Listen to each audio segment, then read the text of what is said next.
The massive ships appeared in Earth's orbit without warning. They were unlike anything humanity had ever seen. Silver and black metal twisted into impossible shapes that hurt the eyes to look at. There were 30 of them, each one larger than Earth's biggest space station. They simply materialized there, as if they had always existed in that spot. Inside the United Nations Assembly Hall in New York, every screen suddenly blazed with light. The diplomats and leaders from every nation jumped in their seats. An image appeared on every display at once. It showed a creature that looked almost humanoid but wrong in subtle ways. Its skin was pale blue, its eyes had 3 pupils each, and when it spoke, its mouth moved in directions that shouldn't have been possible. "People of Earth," the creature said in perfect English, though its mouth movements didn't match the words. "I am High Arbiter Kelzan of the Valorian Accord. We represent 12 species across 40 star systems. You will now listen to the terms of your integration into our civilization." Secretary General Maria Santos stood up slowly from her seat. She was a woman in her 60s with steel-gray hair and eyes that had seen too many wars. Around her, other leaders whispered frantically into their phones or stared in shock at the screens. Santos remained calm, her hands folded on the desk in front of her. "Integration?" she asked clearly. "You mean invasion?" Kelzan's face did something that might have been a smile. "We prefer to think of it as inevitable progress. Your species is young, chaotic, and inefficient. You wage wars among yourselves over trivial matters. You damage your own planet. You are clearly not ready for self-governance on the galactic stage." He gestured and the screens changed.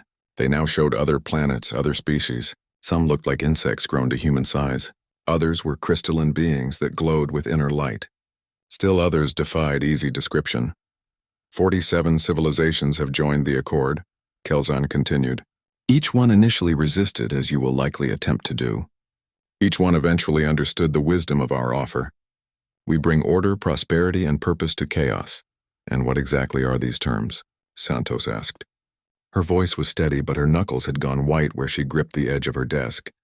The screens changed again, displaying what looked like a contract written in symbols that gradually shifted into readable text. The translation technology was impressive, Santos noted distantly. That meant they had been watching humanity for some time, learning their languages.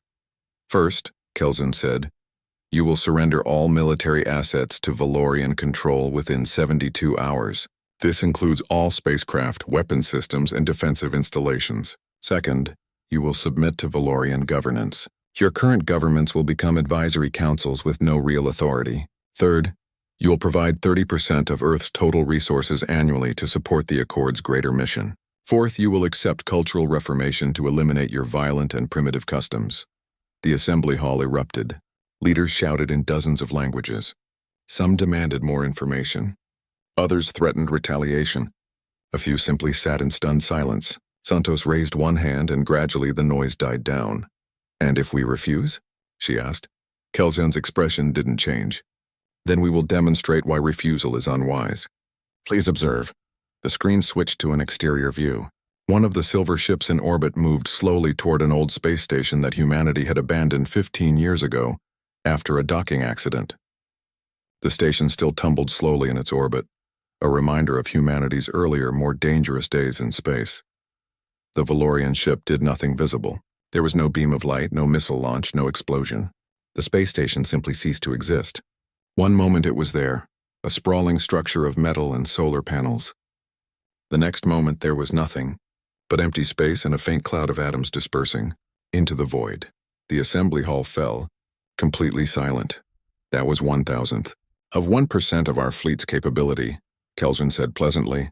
We can repeat this process for every city on your planet if necessary. But we would prefer not to. The Accord does not wish to rule over ruins. We offer you prosperity and peace. We simply require obedience in exchange. You have 72 hours to accept these terms, he continued. I will return to hear your answer. I suggest you use this time wisely to convince your population to accept reality. Resistance would be both futile and tragic. We have seen it before. The result is always the same. The screens went dark. Kelzan's image vanished. For a long moment, nobody in the assembly hall spoke. Then everyone tried to speak at once. Santos ignored the chaos around her and tapped a hidden button under her desk. A small earpiece buzzed to life in her ear. Admiral Chen, did you see that? She asked quietly. Every word, came the response from Admiral Jacob Chen. He was currently in the command center beneath the Rockies, where Earth's Defense Force coordinated its operations. The bastards are confident. Too confident. Are we ready? Santos asked. The Exodus protocol is 96% complete, Chen replied. Dr. Okonkwo says she needs another 48 hours for the final calibrations. But if we need to move sooner, we can make do with what we have. Understood. Begin Phase 1 immediately. Make it look convincing. With pleasure, Madam Secretary. Santos cut the connection and stood up, raising her voice to be heard over the chaos. Distinguished leaders, please. We must respond with unity and wisdom. I propose we form an emergency council to review these terms carefully and prepare our response. It was exactly what the Valorians would expect. Panic, deliberation, and eventual submission. That was how it had always worked before, according to Kelzan. 47 civilizations had followed that pattern, but Kelzan didn't know what Santos knew. He didn't know about the Exodus Protocol. He didn't know about the Ghost Fleet. He didn't know that humanity had been preparing for first contact since 2215, when the first mysterious signal had been detected from deep space. That signal had been brief and untranslatable, but it had told humanity one critical thing. They were not alone, and whoever else was out there might not be friendly. 70 years of secret preparation. 70 years of hidden bases, disguised weapons programs, and contingency plans. 70 years of asking one question. What if they come and they're hostile? Now humanity had its answer. Across the planet, protests erupted in every major city. Millions of people took to the streets, some demanding resistance, others begging for peace. The news network showed the Valorian ships hanging in orbit like silver swords above Earth's head. Experts analyzed the footage of the space station's destruction frame by frame, trying to understand the technology. Religious leaders debated whether this was prophecy or apocalypse. Santos watched it all from her office and allowed herself a small, cold smile. The Valorians were watching too, she knew. They were seeing exactly what they expected to see. Chaos, fear, and the beginning of surrender. They had no idea what was really happening in the shadows. No idea that every hour of apparent panic was actually an hour of final preparation. No idea that the seemingly frightened humans scrambling below were actually predators bearing their teeth. High Arbiter Kelzan had made his first mistake when he assumed humanity was like the other species he had conquered. His second mistake was giving them 72 hours. That was more than enough time. Santos picked up her phone and made the first of many calls. This is Secretary General Santos. Authorization code Alpha 77 Omega. Begin Operation Trojan Horse. Make them think we're broken. Show me how good you are at lying. Across every continent, in every hidden facility, humanity's real response began. Not surrender. Never surrender. That wasn't how humans worked. The Valorians had given Earth an ultimatum. They would soon learn that humans don't respond well to ultimatums. They respond with fury, creativity, and a stubborn refusal to accept the impossible. The clock was ticking. 72 hours until the Valorians expected an answer. 72 hours to finish preparing for war. Not the war the Valorians expected, but the war humanity had been planning for 7 decades. High Arbiter Kelzan thought he knew how this would end. He had seen it 47 times before, but he had never faced humanity before. That would make all the difference. The television cameras captured every moment of Secretary General Santos's address to Earth. She stood behind a podium bearing the United Nations emblem, her expression carefully crafted to show resignation mixed with dignity. Behind her, flags from every nation hung limp and somber. After careful deliberation with world leaders and consultation with our finest minds, Santos said, her voice heavy with apparent defeat, we have concluded that resistance would result in unnecessary loss of life. We therefore accept the Valorian Accord's terms with only minor requests for a dignified transition period. In orbit, aboard his command ship, High Arbiter Kelzan watched with satisfaction. His 3 pupilled eyes tracked Santos's body language, analyzing every micro-expression through his ship's advanced sensors. Everything indicated genuine surrender. The slumped shoulders, the careful word choices, the subtle tremor in her hands. Just as predicted, he told his second-in-command, an insectoid female named Prexith. The humans follow the pattern. 48 civilizations now.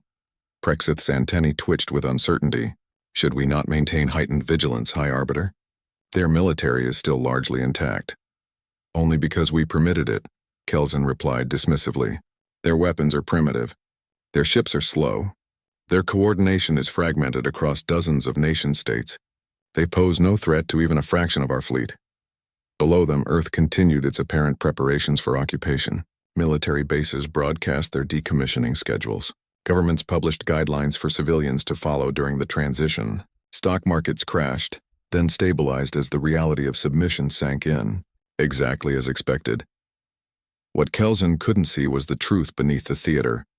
In the command center beneath the Rocky Mountains, Admiral Jacob Chen stood before a holographic display, showing the positions of every Valorian ship.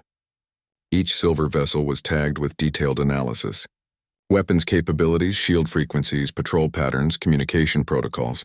The information had been gathered over 3 days of careful observation and hacking attempts. Their formation is standard occupation deployment, Chen said to his assembled officers.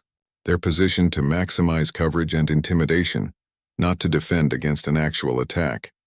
They think we're helpless, are we? Asked General Okoye, commander of Earth's ground forces. He was a massive man from Nigeria with scars across his face from the climate wars of 2270. Only if we fight the way they expect, Chen replied with a thin smile. Dr. Okonkwo, status report on Exodus.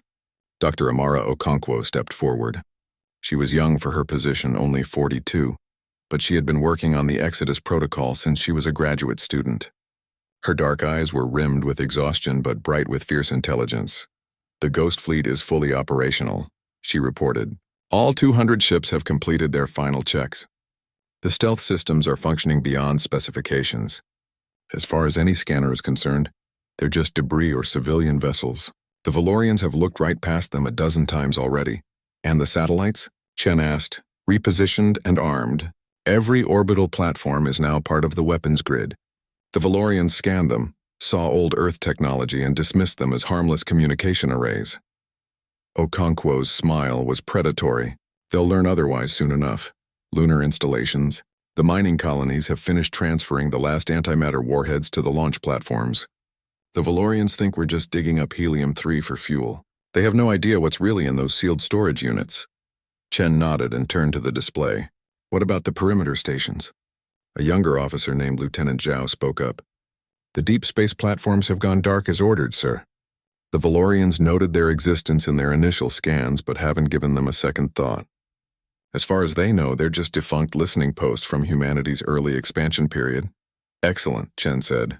Those stations are now positioned along the Valorian supply routes. When we activate them, their reinforcements will have a very unpleasant surprise waiting. Across the planet, similar scenes were playing out. In hidden facilities, weapons were being moved into position. In orbit, disguised military ships were drifting into optimal attack vectors. On the moon, massive railguns were being calibrated behind the facades of mining operations. In asteroid bases beyond Mars, the Ghost Fleet was preparing for its reveal. And through it all, Earth put on a show of cooperation. The Valorians watched as human military convoys transported weapons to central collection points exactly as ordered. They didn't notice that the weapons being transported were obsolete, slated for decommissioning anyway. The real arsenal was hidden in places the Valorians hadn't thought to look. They watched as refugee ships began launching from Earth's spaceports, supposedly carrying people who wanted to leave before the occupation began.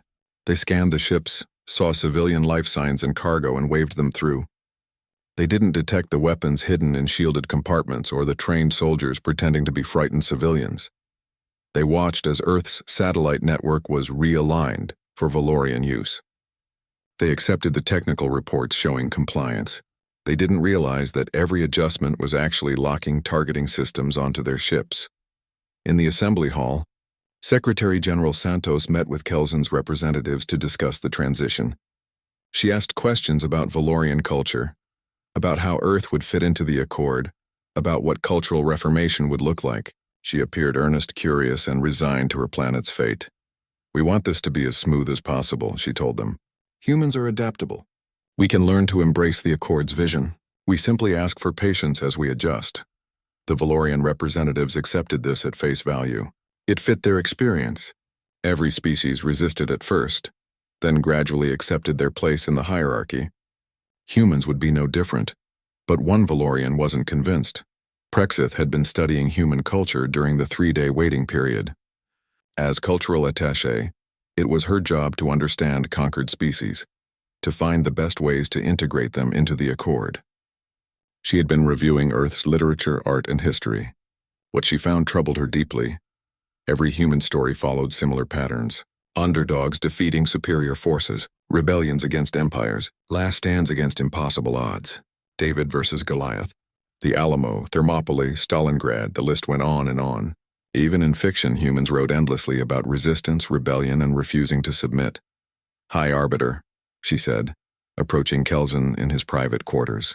"I must express concern about the integration timeline." Kelzan was reviewing reports and didn't look up. "The timeline is standard, Prexith. What concerns you?" Human cultural patterns suggest a strong predisposition toward resistance even in hopeless situations.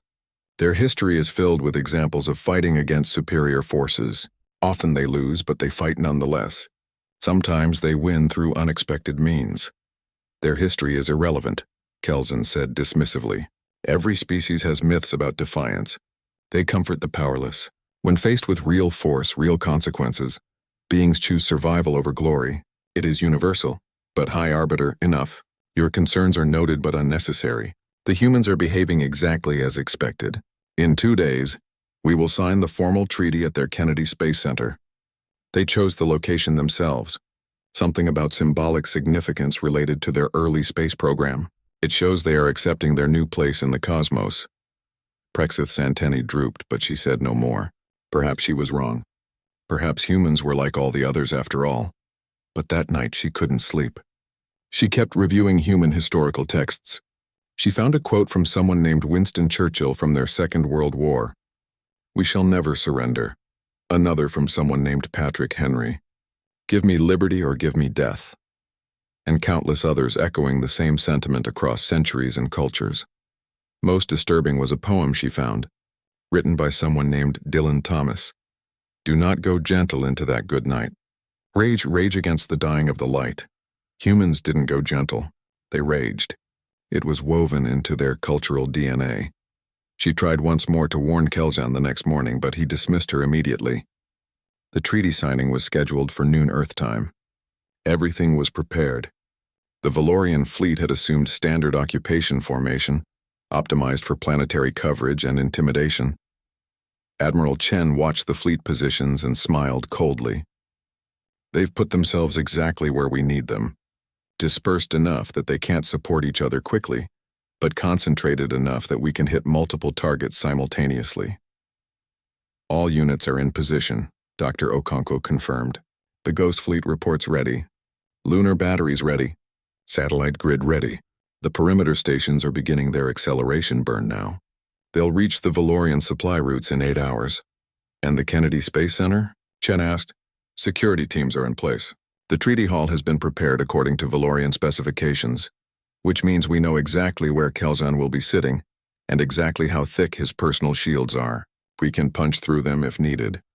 Chen took a deep breath. 72 hours ago, the Valorians had arrived and demanded submission. The treaty hall at Kennedy Space Center was a beautiful piece of architecture, all glass and steel designed to honor humanity's journey to the stars. Outside, the ruins of the original launch complex stood as monuments to earlier dreams.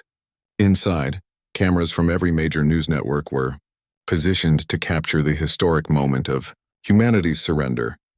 High Arbiter Kelzan sat across from Secretary General Maria Santos at a table made of polished wood from Earth. The Valorian delegation flanked him on both sides. Human representatives filled the seats behind Santos. The translator device between them hummed softly, ready to record the proceedings in 17 languages. Kelzan spread his 3-fingered hands across the treaty document. "Shall we begin, Secretary General? I believe your people are eager for this uncertainty to end." Santos looked at him with eyes that had suddenly gone cold as deep space. "Yes. Let's end the uncertainty." She leaned forward and spoke 7 words that Kelzan would remember for the rest of his life. "We reject your terms. Witness what comes next." For a half-second, Kelzan simply stared at her in confusion.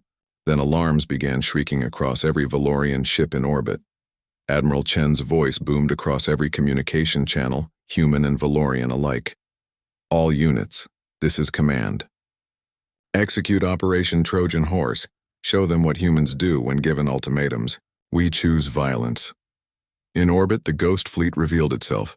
200 stealth frigates shed their disguises simultaneously. One moment there was empty space and drifting debris.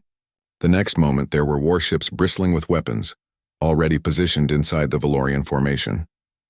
They had been there for 3 days, invisible and patient, waiting. The Ghost Fleet opened fire. Railgun rounds crossed the void at tremendous velocity. Missiles bloomed from launch tubes by the thousands. Energy weapons lanced through vacuum.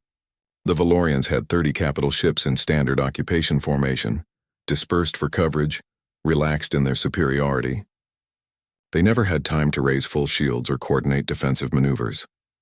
In the first 90 seconds of combat, 12 Valorian vessels were crippled or destroyed. The neat formation dissolved into chaos as ships tried to respond to threats that seemed to be everywhere at once. Impossible! Kelson shouted, leaping to his feet in the treaty hall. His personal shields flared as human security teams raised weapons. Our sensors showed nothing. How did you hide an entire fleet? The same way we hid everything else, Santos replied calmly. She hadn't moved from her seat. By letting you see what you expected to see. You thought we were primitive, so you assumed our technology was primitive too. Bad assumption. On the moon, hidden batteries opened fire.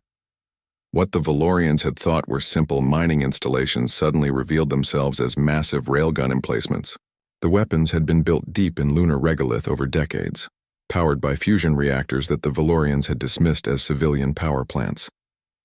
Now those railguns sent streams of projectiles toward orbital targets, each round moving at a significant fraction of light speed. A Valorian cruiser tried to maneuver away from the Ghost Fleet and flew directly into a barrage of lunar fire. Its shields collapsed under the kinetic assault. The ship broke in half, spilling atmosphere and crew into the void. Earth's satellite network activated as one. Every communication satellite, every weather station, every piece of orbital infrastructure that the Valorians had scanned and dismissed suddenly locked onto targets. Directed energy weapons that had been hidden in plain sight began firing coordinated volleys. The satellites weren't powerful enough to destroy Valorian ships alone, but they didn't need to be. They just needed to keep shields under constant pressure while the Ghost Fleet and lunar batteries did the real damage. Status report, Kelson was shouting into his communicator. His comm superiority completely shattered. The response from his flagship was panicked. Multiple attacks from all vectors. We've lost contact with ships 7, 12, 14, and 19. Ships 4 and 23 are drifting without power. We're attempting to coordinate defensive formations, but these humans are inside our formation. They're too close for our heavy weapons, and our point defense can't track them all. Dr. Okonkwo watched the battle from the command center and allowed herself a savage smile. The perimeter stations have completed acceleration. They're beginning their attack run on the Valorian supply routes. Now, 8 deep space platforms that the Valorians had noted in their initial scans and then forgotten about were now moving at tremendous velocity toward pre-calculated interception points. Each platform was essentially a massive kinetic weapon, accelerated by years of slow, patient fusion burns. Now they were relativistic projectiles aimed at the supply depots and reinforcement routes the Valorians had so helpfully mapped for them. In the treaty hall, Kelzon's personal guards tried to reach for weapons. They found themselves facing 20 human soldiers who had apparently been waiting for exactly this moment. The guards were professionals, but they had expected to face a defeated cooperative species. The humans moved with practiced efficiency, disarming the Valorians before they could react. You can't win this, Kelson said, but his voice had lost its certainty. Even if you destroy this fleet, the Accord has hundreds more ships. We will return with overwhelming force. Then you'll have to find us first, Santos replied. And we'll be ready. We've been ready for 70 years. You made the mistake of giving us time to prepare. 7 decades of secret bases in asteroid fields you've never surveyed. Hidden shipyards in places you didn't look. Research facilities developing weapons designed specifically to counter what we observed from other advanced species. She stood up and walked to the window, looking up at the sky where distant flashes marked the ongoing battle. You studied 47 species before us. You learned their weaknesses, their patterns, their responses to threats. You became very good at predicting behavior. But you know what? We studied you too. We've been listening to interstellar communications for 70 years. We learned about the Accord, about your tactics, about how you break species down and make them submit. Impossible, Kelzan repeated. You didn't have the technology to... We built it, Santos cut him off. That's what humans do. We build, we adapt, we overcome. You saw us as divided, weakened by climate wars and internal conflicts. You thought that made us easy prey. But what you missed is that all those conflicts taught us how to fight. We've been waging war against ourselves for thousands of years. We're really, really good at it. In orbit, the battle was turning into a massacre. The Valorian ships were more advanced individually, but they were designed for fighting fleet actions against other symmetrical forces. They weren't prepared for enemies who used suicide tactics, who rammed damaged ships into undamaged ones to create collisions, who fired from point-blank range with weapons that had been smuggled into close proximity over days. The Ghost Fleet was living up to its name. The frigates would appear from nowhere, unleash devastating close-range fire, then disappear back into stealth before the Valorians could coordinate return fire. It was guerrilla warfare in space, and the humans were masters at it. We're losing, one of Kelzan's officers transmitted. High Arbiter, we need to retreat and regroup. We can't hold this position. But retreat wasn't simple. The Ghost Fleet had positioned itself to cut off escape vectors. Any ship that tried to accelerate away from Earth found itself harried by multiple frigates working in perfect coordination. The lunar batteries fired across escape routes, creating walls of projectiles that no captain wanted to fly through. And then Admiral Chen deployed the next surprise. Launch the Cascade platforms, he ordered. From Earth's surface, from hidden silos that had been built into mountainsides and deep ocean trenches, massive cargo containers launched into space. The Valorians initially dismissed them as escape pods or more civilian vessels. By the time they realized their mistake, it was too late. The containers opened in orbit, revealing weapons platforms that immediately began assembling themselves. Modular components connected automatically, forming larger structures bristling with missile tubes and energy projectors. Within minutes, Earth had a network of orbital fortresses to complement its satellite grid. Prexith watched the battle data in horror from her station aboard Kelzan's flagship. Everything was falling apart. The fleet that had intimidated dozens of species was being systematically dismantled by what they had believed was a primitive, disorganized civilization. I warned him, she said quietly to herself. I told him the humans were different. She made a decision then, one that would haunt her but that she knew was necessary. She opened a priority channel back to Accord Central Command and began transmitting. This is Cultural Attaché Prexith of the Valorian Advance Fleet. I am issuing an emergency alert. Abort any planned invasion of the human homeworld. I repeat, abort invasion. This species is not prey. They are apex predators. They allowed us close enough to strike, then destroyed us. Their technology is equivalent or superior to ours in many areas. Their tactical thinking is unlike anything we've encountered. And most importantly, they fight with a ferocity and determination that defies rational response to threat assessment. She paused, watching another Valorian ship go dark on her screens. The message Kelzan carried back to the Valorian Accord was simple. Humanity had won the first battle. But the Accord had resources that dwarfed what Earth had deployed. 3 weeks after the devastating defeat in Earth's orbit, the Valorian Council met in emergency session and made their decision. They would crush this rebellion with overwhelming force. No more measured responses. No more attempts at peaceful integration. Humanity had embarrassed the Accord in front of every client species. That could not stand. They dispatched their main battle fleet toward Earth. 300 capital ships with full support vessels, more than 10 times what they had sent before. Admiral Chen watched the long-range sensors from his command center and felt ice settle in his stomach. They're not holding back this time. Can we win? General Okoye asked. The usually confident man sounded uncertain for the first time since the war began. Not in a straight fight, Chen admitted. The Ghost Fleet performed brilliantly because we had surprise and tactical positioning. Against this fleet in open combat, we'd be destroyed in hours. Dr. Okonkwo studied the tactical display, her mind racing through possibilities. Then we don't fight them straight. We make them bleed for every inch of space. We make it cost more than they're willing to pay. Secretary General Santos stood at the window of her office, looking up at the stars. Behind her, reports streamed in from across the solar system. The Valorian fleet was 3 weeks away at their current speed. Earth had 3 weeks to prepare for what might be its final battle. "What are our casualties so far?" she asked quietly. An aide checked his tablet. "The orbital battle cost us 42 Ghost Fleet vessels and approximately 15,000 personnel across all military branches. Civilian casualties from debris strikes on 3 orbital stations brought the total death count to 21,000. We also lost 2 lunar installations when the Valorians managed to land return fire before being disabled." 21,000 dead. Santos closed her eyes. Those were people she had sent to fight. People who had believed in Earth's chance to stand against the invaders. The number would grow much larger before this was over. "Madam Secretary," her aide continued hesitantly, "there are calls from several governments suggesting we should negotiate. They argue that we've made our point, shown we can resist, and now we should seek terms before the full Accord fleet arrives." "No," Santos said firmly. "We negotiate now and they'll come back stronger in 5 years, or 10 years. The only way to secure Earth's future is to make the cost of attacking us so devastating that they never try again." "Even if it means losing Earth?" the aide asked. "Even then, better to die free than live as slaves." Across the solar system, humanity prepared for total war. The Ghost Fleet's remaining vessels dispersed into the asteroid belt, creating supply caches and hidden repair stations.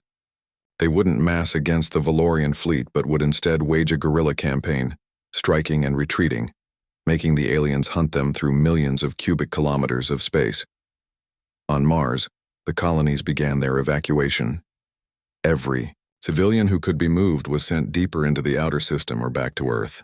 The military installations remained, their operators volunteering to man weapons that they knew would make them the first targets when the Valorians arrived.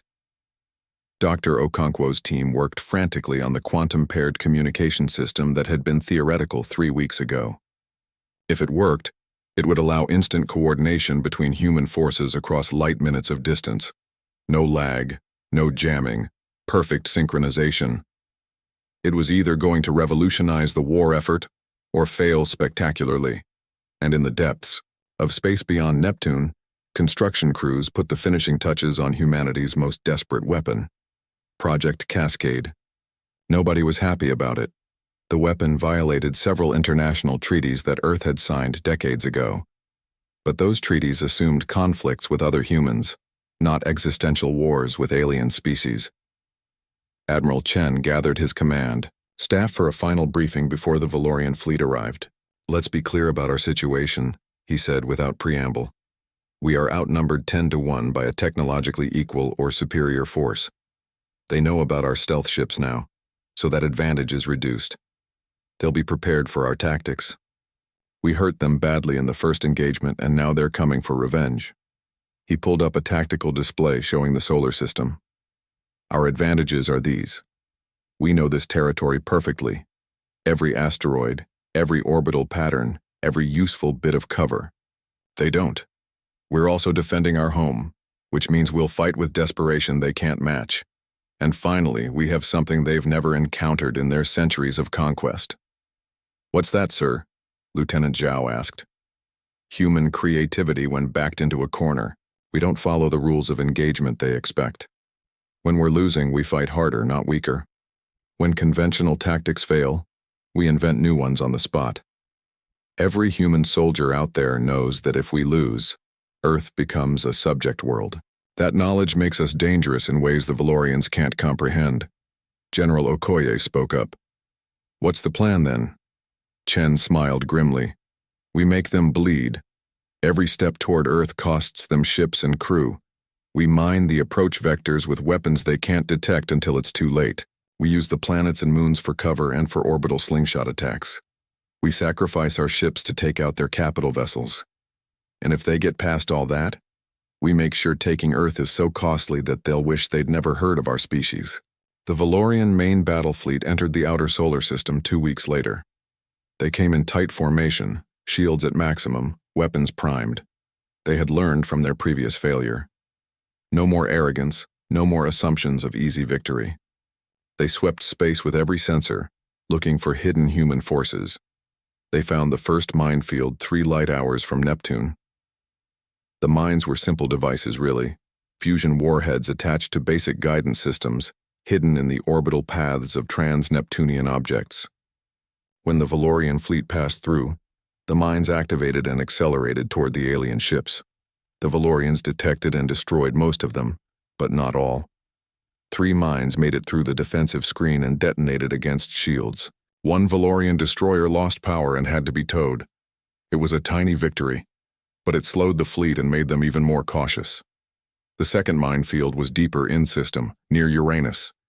This time the Valorians were ready and destroyed every mine before it could detonate. They were learning and adapting. Then the Ghost Fleet struck. 20 stealth frigates appeared from behind Uranus's moons and opened fire at close range, targeting the outer edges of the Valorian formation. They destroyed 5 ships in the initial salvo, then disappeared back into stealth before the Valorians could organize a response. The Valorians tried to pursue, but the Ghost Fleet was gone, dissolved into the vastness of space. Hunting them would mean breaking formation and dispersing forces. The Valorian commander, an experienced admiral named Thex, made the hard decision to maintain formation and continue toward Earth. He couldn't afford to chase ghosts through the outer system. The hit-and-run attacks continued for days. The Ghost Fleet would appear, strike, and vanish. Sometimes they'd hit the same location twice. Sometimes they'd attack from completely different vectors. The Valorians never knew where the next attack would come from, so they had to keep shields at maximum and weapons ready at all times. It was exhausting and resource-intensive. By the time the Valorian fleet reached Jupiter, they had lost 18 ships to the harrying attacks. Admiral Thex was frustrated but determined. He still had overwhelming numerical superiority. Once he reached Earth, he would have the humans trapped against their homeworld with nowhere to run. That's when Dr. Okonkwo's quantum communication system came online. Suddenly, every human ship, station, and weapons platform in the solar system was perfectly coordinated. The Ghost Fleet could communicate instantaneously with command. Orbital batteries could be retargeted in real time based on changing battle conditions. Every unit operated as part of a single, perfectly synchronized organism. The Valorians didn't understand what had changed at first. They just noticed that human tactics suddenly became impossibly precise. Ambushes were timed to the microsecond. Multiple forces would strike simultaneously from different directions. It was like fighting an enemy that could read their minds. The Jupiter encounter was where the Valorians learned about the quantum network. As the fleet passed through Jupiter's orbital space, every human asset in the region attacked at once. The Ghost Fleet, orbital platforms around Jupiter's moons, mines seeded in the asteroid Trojans, and even weaponized cargo containers that had been drifting in Jupiter's orbit for weeks, all opened fire in perfect coordination. The Valorian fleet found itself in a 3-dimensional killing field. Ships exploded, shields overloaded. The tight formation broke apart as vessels tried to evade the coordinated assault. Admiral Thex lost 60 ships in 30 minutes of brutal combat. He called for retreat to regroup, but the humans pressed their advantage. The Ghost Fleet pursued relentlessly, picking off damaged vessels that couldn't keep up with the main body. By the time the Valorians escaped Jupiter's orbital space, they had lost a total of 97 ships. 6 months after the Valorian fleet had first arrived at Earth, Admiral Jacob Chen stood on the bridge of a captured Valorian command carrier. The ship had been renamed Defiance, and it now served as humanity's flagship for the most audacious military operation in human history. They were going to Valthara Prime, the Valorian homeworld. They were going to end this war on humanity's terms. The journey from Earth to Valorian space had been long and brutal. After the final battle for Earth, where the Ghost Fleet and orbital defenses had destroyed or captured the remaining Valorian vessels at the cost of 60% casualties, humanity had faced a choice. They could rebuild, defend, and wait for the Accord to return with even greater force, or they could take the war to the enemy. Secretary General Santos had made the decision that would define her legacy. We attack. We take the fight to them before they can rebuild. We make them understand that threatening Earth has consequences that reach all the way to their home systems. The plan had been ambitious to the point of madness. Using captured Valorian ships and the intelligence Dr. Okonkwo's team had extracted from their AI cores, Humanity had mapped the Accord's entire network of client species, supply depots and military installations. Then they had systematically dismantled it. The first target had been a Valorian supply depot 3 systems from Earth. The Ghost Fleet had hit it fast and hard, destroying the installation and capturing enough antimatter fuel to power humanity's ships for months. The Valorians had responded by sending a patrol fleet to investigate, only to find human forces waiting in ambush. That fleet had been destroyed too. From there, humanity had moved like a plague through Valorian client systems. But they hadn't simply destroyed everything. Chen and Santos had developed a strategy that was part military campaign and part liberation movement. At each client world, they broadcast the same message. The Valorian Accord told you that resistance was futile. They told you that accepting their rule was the only path to survival. They were wrong. Earth resisted and Earth won. If you want freedom from the Accord, fight with us. If you want peace, we will give you peace. But the age of Valorian domination is ending. The response had been overwhelming. Species that had been subjugated for decades or centuries saw humanity's victories and found hope. Rebellions erupted across 8 client systems.